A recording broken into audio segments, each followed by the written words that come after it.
Appreciate y'all for tuning in and showing love to another episode of the Windy City Breeze Sports Talk Daily. Joel is breaking down quarterbacks to his wife, and we're here live with you. Me, the super producer Joel Holt, and of course, Stefan Nadana, man, formerly known as Ringo J. Let's keep the conversation going, boys, because we got a interesting Wait. What? 274 in the chat, by the way. We didn't do 200 in the chat. Oh, we didn't do over 200? Over 200 in the chat. 200. Oh, wrong one. I'm hitting the wrong button here. Hold on now. Over. There it is. Over 200 in the chat. Appreciate y'all for tuning in. Thanks, Dan Tanner. Yeah, I made that beat a while back. Yeah, Joel made the beat. Everybody, Joel made the beat. Just want to make sure. They keep asking. Joel made the beat. Joel on the beat. I made the intro. He does a lot of stuff on this show. Do little things. He does this stuff. I made the background. You did do that. You did. Yeah. Hey, don't get slapped. Don't get slapped. Hey, shout out to Coach Dre too. Here's something interesting. We got Mel Kiper's 2.0 mock draft for the Chicago Bears. Mel Kiper keeping it very simple, going Caleb Williams 1 to the Chicago Bears. No surprise there. He says, as we approach the 1-year anniversary of the Bears trading the number 1 overall pick to Carolina, I continue to believe they will keep this selection and move on from Justin Fields. It's about restarting the quarterback clock and taking one of the best all-around prospects of the past decade. Williams has a rare skill set in terms of arm strength, accuracy, decision-making, and mobility. Chicago will need to continue to help him. The organization could add a playmaker with the number 9 pick, and it also has cap space to make moves in free agency. Here's what that picture of Mel Kiper is hilarious, because it's got to be from 20 years ago, bro. Mel Kiper's a Batman villain. Can we admit that? Hair. He's definitely a Batman villain, bro. That hair, that's a helmet. That's a helmet. Mel Kiper at one point, and I've heard he's the nicest man in the world, bro. I really want to get him on the show. But at one point in his life, he had to go, man. He just got that look. He's got that look of somebody man. Yeah, I mean, you know, he looked in the mirror while he was combing the hair back one day, just like, man. But here's my to follow up on what Joel was saying. If you've got Caleb Williams, how do you go out and build that offensive lineup through the draft? There's going to be some guys in the second round that are still going to be some nice names. You're probably trading Justin at that point. Well, of course you're trading Justin, so you get some second round picks in there, but can you address center and left tackle in this draft? Probably not. Does that mean Braxton Jones is sticking around? Is that what you want for a rookie quarterback? Do you go left tackle and don't go center? Like, those are the questions that I think make it really tough if you draft Caleb Williams here. I think we take a step back, or if you do this, you have to insulate him. He will make rookie mistakes. He's going to be rough. He's going to be like the first 4 weeks, 4 or 5 weeks, and then there'll be like some type of growth for him, right? I mean, hopefully he does what my man did down there in Houston. But hopefully he walks in and it just is like, he's got better weapons. You have to insulate him. The defense has to be lights out. The running game has to be super improved. Yeah. And we only have technically 1 receiver right now, because I'm pretty sure they're not going to pay Darnell Mooney. And that means that unless they get another receiver somewhere in the draft, but he needs more weapons. We need another tight end. Like, he has to be, if it's going to be like a Russell Wilson style, a Seattle type of year, we need that line right and to protect him. Yeah, and I think, I mean, even with that, I'll probably say, like, what do you do with that 9th pick? Because I'm thinking, like, maybe you can go out and possibly try to get a Malik Neighbors. I mean, because listen, Jaden Daniels does just as much work outside the pocket as Caleb. Yeah, and you're gonna need those guys to know, like, hey, when the play breaks down, I need to be here. Like, and there's also, like, yes, Marvin Harrison Jr. is a generational talent. There's a drop off between. I'm telling you guys right now, there's a drop off between Malik Neighbors and Rome Odunze. I'm just saying, but Odunze. Is that we switching it to Odunze? I thought it was Odunze. Odunze. Are you saying Neighbors is rated higher? Hold on, boys. Nah, he's breathe real quick. Over 300 in the chat. 300. Dunze. But are you saying Malik Neighbors? No, are you saying Malik Neighbors is rated higher than Odunze, or are you saying Dunze? Malik Neighbors was if you go back and look at his numbers, he was the best the best wide receiver in college football. Like that game that everybody talked about that Jaden Daniels was going off. Malik Neighbors had I think like 269 yards. Yeah. By himself. So I mean if you surround him with those types of weapons, just like Mel Kiper was saying, like it's on the Bears to like continue that development. Well, listen, Mel disagrees with you from that point because he's got you guys taking Rome Odunze at 6. Hey. To the Giants. So y'all just don't care about quarterback, huh? Is that how this? I've not seen one mock draft where the Giants are taking a quarterback. I'm not gonna lie to you. I've not seen one. It's out my hands. It's above me. No Saquon, no Saquon, no Daniel Jones coming up this year. Wide receiver. That's the answer. I don't get it. Tommy Cutlets, baby. They got it. Tommy Cutlets, baby. You know what's coming.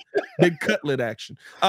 He actually has the Chicago Bears taking Malik Neighbors 9. It says we're back around to the Bears, to whom I gave quarterback Caleb Williams at number 1. I thought about an offensive line, though it may be a little too early for Troy Fontenot from Washington, the best guard in the draft class. I also considered cornerback, though Chicago could franchise tag or sign to a big extension free agent Jalen Johnson, which would plug that hole. And since this is a strange year for edge rushers, Latte Latu has medical questions that should be answered at the combine, and I don't have a top 15 grade on Jared Verse.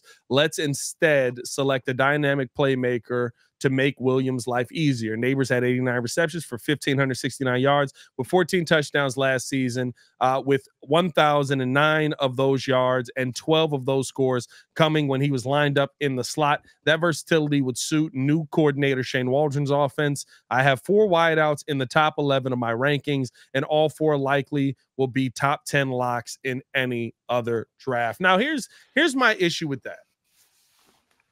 And it is what Joel said. That sounds great. It sounds very okay, cool. What are you doing with the line? I need premier talent at the line. We had Brandon Thorne on who scouts offensive linemen down at the combine, big guy for a show on YouTube and on I believe he's also on Patreon and also has articles that come out for Trench Warfare, talks with all of these offensive linemen. And he's got centers going in the first round, or at least that should have first round grades. He believes Jackson Powers is a top 15, top 20 level talent. Can you, I think the question is the same. Can you pass on that? Can you pass on getting guys that are going to be 10-year players on your line for a wide receiver? Right? No matter what you say, no matter how you feel, okay, Justin Fields didn't utilize the offensive line. Braxton Jones is better than people think. I don't think so. He didn't think so either, which I'm glad somebody who actually breaks down offensive linemen finally said it. He's not that. He's good enough in run protection. He's not good in pass protection.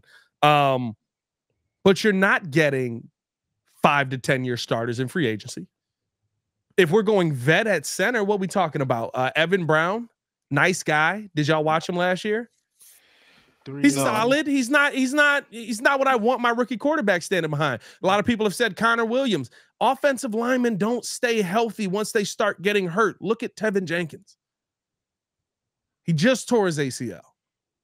I don't want to sign a guy to big money who just tore his ACL. And he's still going to get big money from Miami, center from Miami. Oh, I'm like, you said Tevin. I'm thinking Tevin. I almost had a conniption. Nah, but I mean, even that though, I'm gonna be real with you, Pat. With the teams that's lined up again, if you're looking at 1 through 10, I don't think that they're gonna be in a position to get an offensive lineman with that 9th pick. If I'm being real with you, because like I said, you got Washington, Sam Howell got killed last year. Chargers again. I mean, it's like I told you when we was in the studio. Get ready for the Michigan Chargers. Oh yeah, the Michigan Chargers is coming. The Michigan Chargers is about. Hey, what I said, he's gonna be like, listen, I really understand this Herbert guy. Nice guy, love the kid, think he's got a tremendous talent, but let me sell you on JJ McCarthy. I'm telling you, one heck of a guy. He's one swell kind of guy. I would say, I don't see it. I don't see it. What I was gonna say, I just think that if they stand pat with the left tackle, I think that with Braxton Jones, we know Adam, they have to get a center. Period. There's no getting around that. They could essentially still keep the left Braxton Jones. We got Jenkins. We got Wright. You get a center. So I still don't necessarily. I'd rather see an upgrade of our guards. Wherever Jenkins is, the opposite. So I don't know if I believe in what's his name? Nate. Who do we have? Nate Davis. Yeah, Nate Davis. Actually, this is what I'll say this though, because the offensive line, you're only as strong as your weakest link, right? Yeah. And we can definitely say that the center was the weakest, but then it came to the guard. But imagine if the center is upgraded, does that affect everybody? Because now you're not overcompensating. I think one of the main reasons we lost Howie Long's kid, Kyle Long, early was because we didn't have a solid line. He was talented, but I think when you're doing too many things to try to overcompensate, that can open you up for injury. They can lead you to bad traits and things of that nature. So I feel like if we're not getting that addressed, like especially if we get the center at least fixed, the left tackle could be better because now the left guard doesn't have to do the work because the center kept getting destroyed. Like it affects everything. So they may trade down from 9 and then pick up this center. Shout out to my cuz. What's up, cuz? That's kind of what I think. Shout out Landon in the building. That's kind of what I think, right? Like I would trade back and I would sit there and because there's going to be some quarterbacks available. I really do believe. I don't know if the Patriots are moving on to a different quarterback. I'm not going to lie to you. I really think they are. I don't know, bro. They might look at MHJ how I'm looking at MHJ like he's the generational talent that we're going to go get, and this kid that was here in Mac was usable for one season, and then Bill was like, "Hey, we're gonna give him coordinators for the next 2 years as his offensive coordinator." Like, I don't know. I think that they may take a chance with that just to lock up the generation. Because here's the thing: they're probably going to suck again anyway. So you're still in a position for a quarterback. Yeah, but right? Maybe you're in a position for Shadur now, or maybe right. Like I think that they may start the wide receiver run early because if they take a wide receiver. Now Arizona's going to be like, we wanted MHJ. God dang it. Well, I guess we're taking Rome Odunze, and then everybody who's going, right, the Giants are going to be like, well, I guess we got Malik Neighbors, right? Like, I think that's going to start the run. And so I think there are going to be quarterbacks still there at 9. If you've got quarterbacks still there at 9, I'm picking up the phone, and I'm first call to Mike Tomlin. Come on, Mike. You know you don't want Kenny Pickett. Come on, dog. Come on. Yeah, I think that Poles has been pretty consistent of being unorthodox. Yeah, I don't think he's doing anything that people are thinking. He's going to sit there and figure out like what he wants. He's probably going to or there's another Heisman winning quarterback in it. We need a shirt for that. We need just Ryan Poles face on the shirt, just or. The phone call comes in. We got cards. It's just right. Or no, yeah, we have. I don't know. I just think that taking someone like the mock drafts. First of all, it's all junk. That's what I was frustrated with earlier because it's like you're watching these guys they don't know. They don't know anything that's going on until these guys actually on April 20, with the 7th or 27th or something like that. Yeah, we won't know. It's funny because it's like all the mock drafts make sense until somebody does something. It's literally the same as fantasy football. All the preparation you will do for fantasy football makes sense until somebody selects the first round quarterback. And then it all goes out the window because you're like, all the players I had slated for the second round aren't here. Dude, no, it was when in a basketball league when everybody, my other cousin took Wemby #1 overall. I was bro. I remember that, bro. He was hot about that for like a half hour. We talked about this. We talked about this. I was ready. He took him number 1. I want him at like 11. Like, God. Yeah. Hey, or 7. I was gonna take him at 6 and 7. He took him number 1. He probably made the right call on that. Let's be real. Like, Wimby's out here cooking. Hey, I forgot about them. I don't even know if the app is still installed on my phone. That's exactly why. I didn't want to be in it this year. I didn't want to be in it this year. I'm taking applications. Joe was like, I got an extra spot. I'm gonna give it to my son, but do you want it, please? Like, I guess, like, I'm not gonna pay attention halfway through the season. Joel did me like Cam Newton to get me in that league. He just he forced me into the league. He had me held. He made me make picks. That is a giant man. That is every bit of 6 foot. I love that know what they thought they was going to get accomplished. Bro, I love that they end up getting beat up and now they're on like radio shows just like, oh my God, Cam was talking trash to us all weekend. Like, what were we supposed to do? It's like, try to fight him. We didn't touch him first. His face all busted up. His nose, his mouth was all. He was leaking. He is not going to win that lawsuit. I'll tell you that much. No. A lawsuit's coming, but he is not gonna win that. Hey, we gotta tell you guys a quick message from our sponsors. We're talking about Underdog Fantasy here.